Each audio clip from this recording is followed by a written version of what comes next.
Changes are underway to broaden access to CPA licensure. This is the IssuesWatch podcast.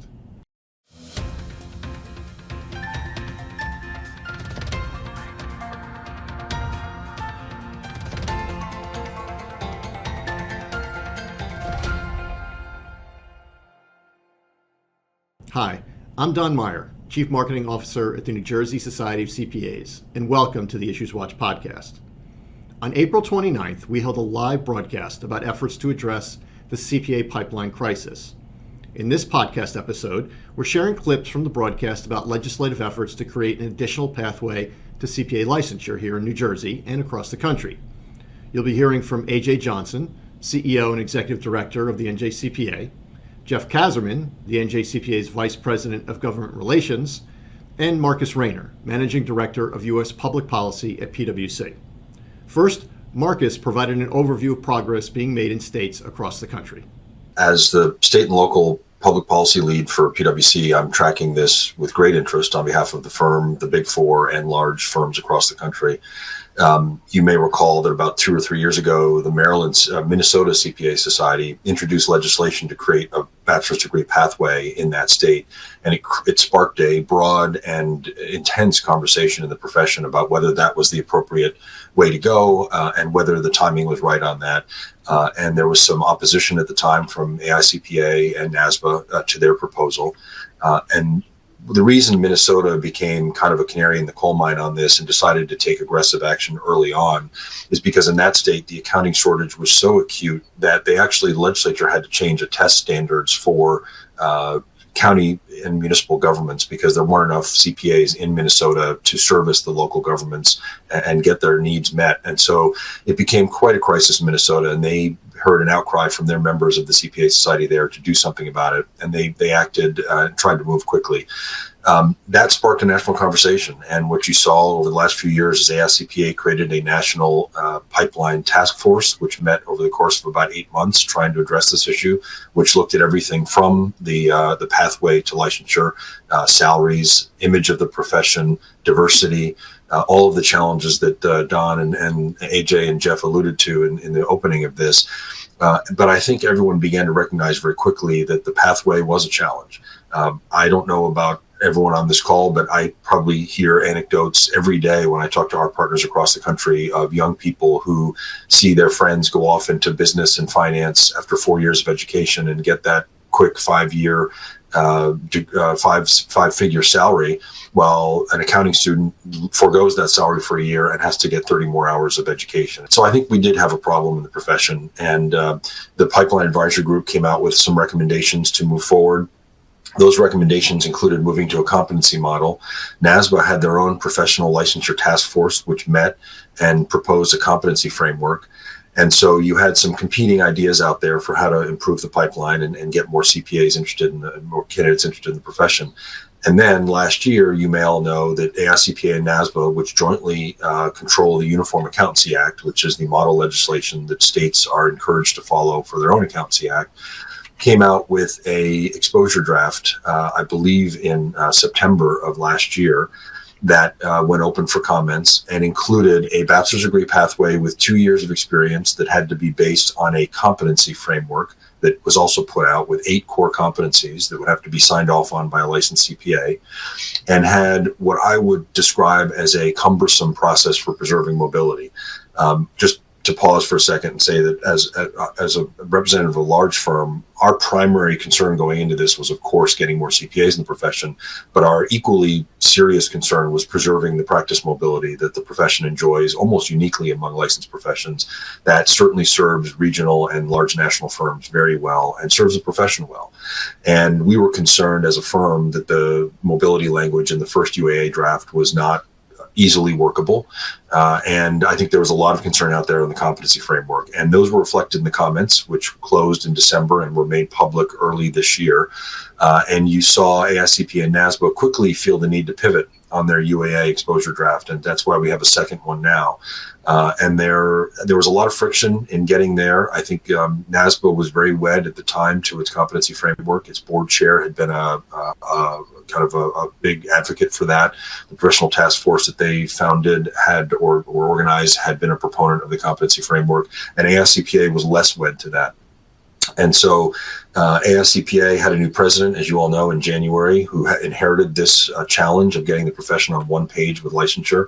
And NASBA had a new board chair beginning, in October of last year. So you had new leadership that came together of both organizations in January and hammered out a new UAA exposure draft, which I think is getting better reception. And comments for that are still open. I believe they're due May 6th. I could be off by a day or two on that, but they're due in the next week or so.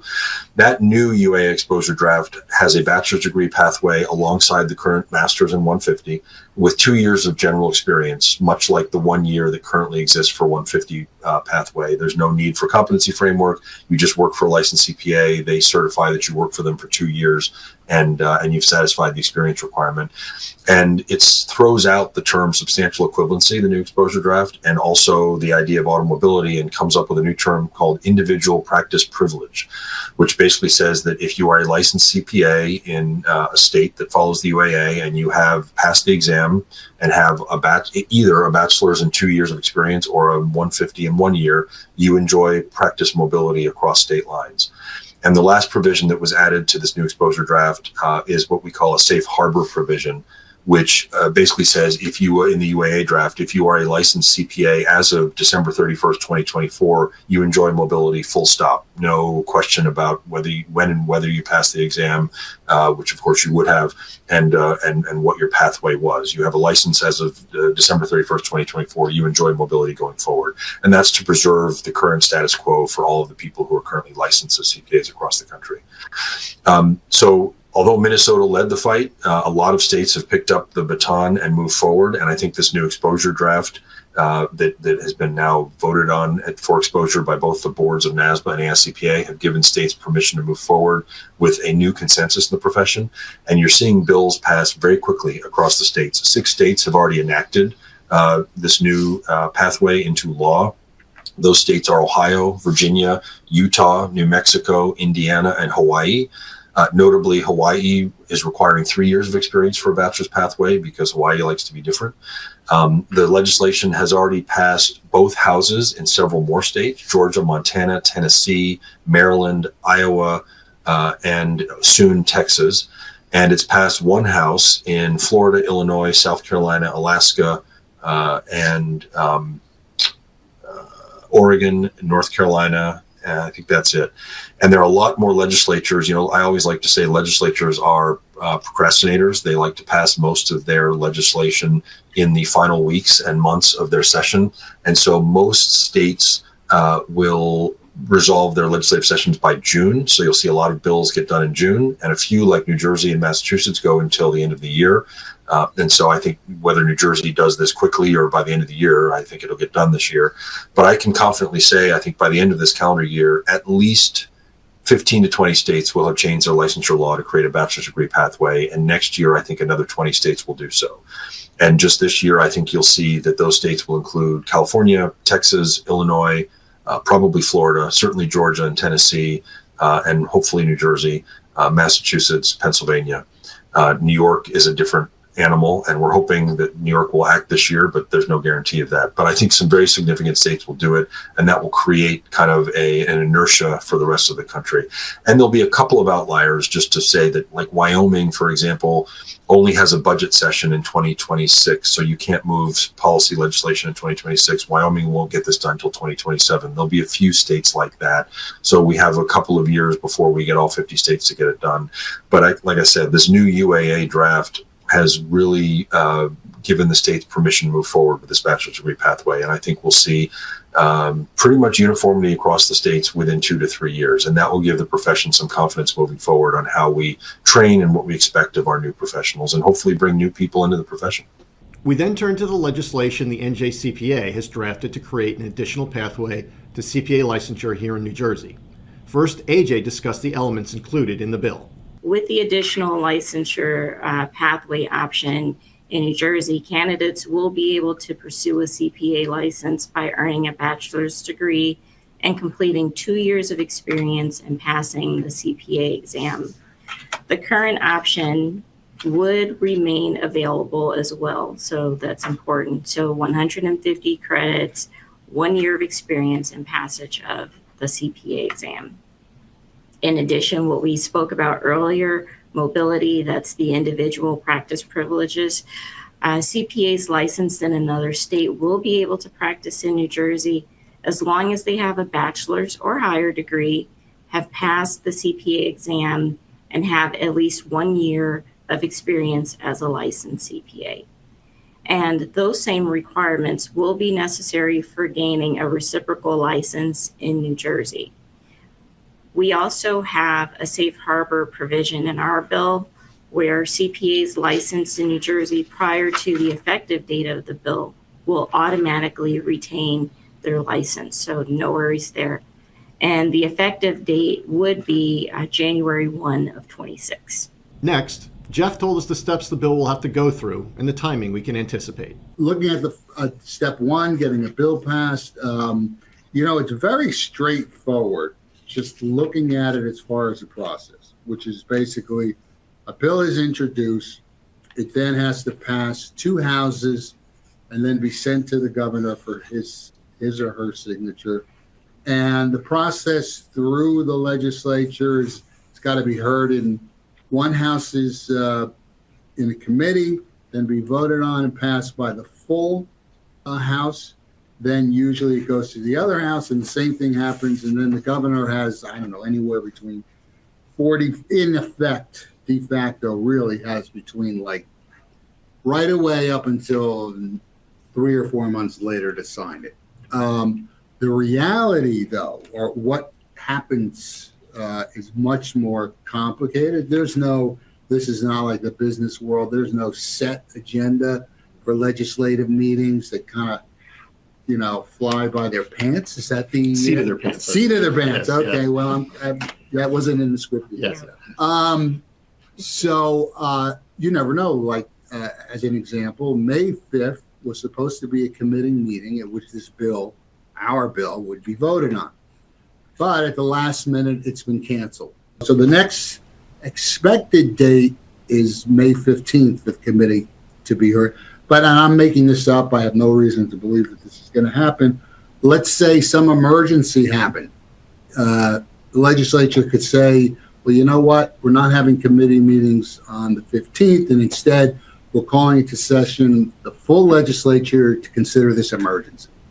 So that is one of the problems, scheduling. And scheduling is not only a matter of when are they meeting, scheduling is also a problem in the sense that there are so many bills out there that so many groups want posted for a vote, and you can't put every bill up. So there's the behind the scenes of put my bill up, not their bill. Then typically, not with this bill, there's all kinds of opposition. So anyway, and every step of this process can be like that. I don't expect there to be any contention, any groups opposed. I think there'll be a lot of groups in support, business groups in particular. The only thing I think that could possibly slow it down is inertia. The journey doesn't end when the governor signs the bill, though. The New Jersey State Board of Accountancy will have to update the regulations. Jeff answered an attendee's question asking how long that might take. Here's what he said. Formally passing all the regulations, especially with the shortage of state workers, always takes a long time. Right. The regulatory process is even worse or harder than the legislative process because first the board itself has to agree on what they want. Once they do, they have to give it to the regulatory analysis and the Division of Consumer Affairs. They may make changes. Then it has to go to the Attorney General's office. Then it has to go to the governor's office. So it can take forever. However, a year or two, it could take. On the other hand, when it's urgent, it could be less, half a year, 9 months. But the board, in many instances, can offer temporary rules. Okay. And I don't think that there's going to be I mean, we haven't got the bill passed, so people haven't really thought about all the regulations and everything. But having the regulations drafted or doesn't stop the bill from moving if they're not.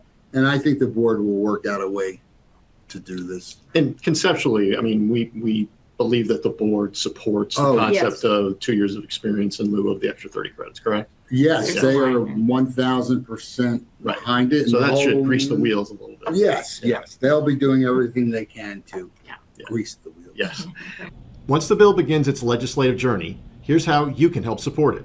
At targeted times, we will probably ask our members to reach out, preferably by phone. Actually, the most preferable way is by the old-fashioned handwritten letter. But if not that, by phone. And the least favorable but still effective is email. We will still be reaching out to our members with alerts, and a very simple way of doing that. Even if there's no opposition, at certain key points, just when the legislators see these letters, they pay attention to, believe it or not, nobody believes it, but they're almost too sensitive to the mail they get. And that will just be part of publicizing this issue. They'll see it. But let's just say, and I don't expect this, but if there was opposition in the whatever committee, some group popped up and they're lobbying lawmakers to stop, the passage of this bill, then we would want to activate our members who live in the districts of those people on the committee and reach out and tell them, hey, you should vote for this bill. I live in your district and here's why. And I'm telling you, again, many people think like, well, they don't care what people think, but they care about, maybe they don't in general, but they sure do care about people who live in their district and can vote for them. I can tell you that, let's say 8 of our members called and said, no, you should support this bill. And 0 or 1 of the other folks from the other group said the same thing from their side, you should not support this. It would be considered overwhelming support in their district. So when you get these emails, and this isn't the only issue from us, we make it very easy. You just click onto this link, and then you put in your name, and letters usually already written for you. It's very important to do it. It's easy, and it does have an impact. And I can tell you, I've seen us pass bills over the years that were contentious, and we only got it done because of this. Right. And as Jeff said, should it come to that, should it come to a grassroots campaign, we pretty much take care of everything for members. We'll send you the email template. We'll send you where you can find out if you don't know who your lawmaker is, you can look that up. And then basically you just have to, hit a couple of different links and boom, you're done. So we will make it incredibly easy. Now, in addition to the way Jeff described, members can engage with lawmakers, there's another way that members can engage with lawmakers, and that's through the NJCPA Political Action Committee. So, AJ, you want to talk a little bit about that? Absolutely. So in addition to that online advocacy portal, it is vital to support the NJCPA Political Action Committee. It's a bipartisan organization that supports lawmakers, who supports issues important to CPAs and the accounting community. And we need all of you to contribute. Other professional groups raise much more money than we do. And I'll give you an example. Our PAC average, the contributions on average is about $4 per member, while dentists average $54 per member, and the trial lawyers average is around $175 per member. And that's important because, as Jeff said, the field is crowded when asking lawmakers to sponsor bills and push issues of importance. Obviously, we're not the only organization looking to push through bills of importance to the profession and to the public. And so I would encourage and ask everyone to contribute to the PAC. There's no required dollar amount, so smaller contributions are welcomed as well.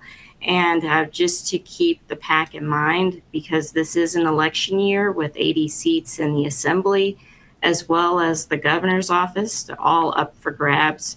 So, it's important to consider the pack and keeping it front and center so that the lawmakers are paying attention to our issues. As you can see, this is a fluid situation in New Jersey and across the country. To follow the progress, visit njcpa.org/CPA pathway. Thanks for listening and watching.